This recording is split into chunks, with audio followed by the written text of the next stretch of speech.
Even without Justin dun sa second half, we stayed in the game.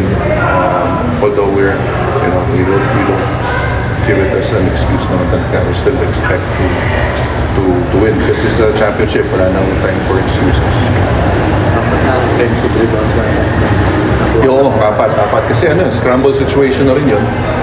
Coming off miss shot by Steven. So, transition. So, yun, nagkaroon na ng scramble.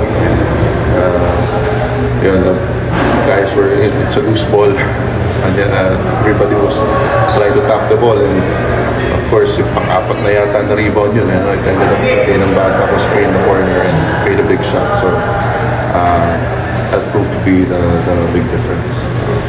So far, anong development kay JB? Wala pa. So, hinintay lang natin kung anong magiging sasabihin ng mga doctors.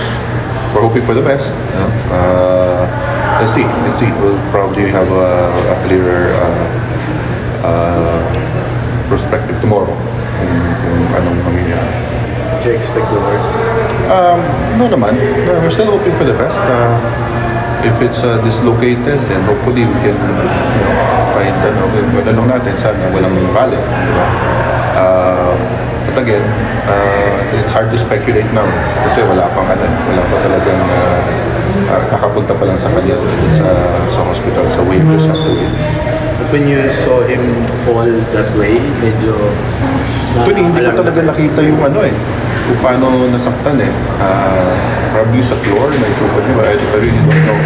Pero he was in pain. So, yun, pinatenda naman kagad siya ng doctors and ng PTs. But again, nung hindi pa na, I think yung doctor recommended bring him na to ER para sure. Kasi crucial dyan, yung first aid.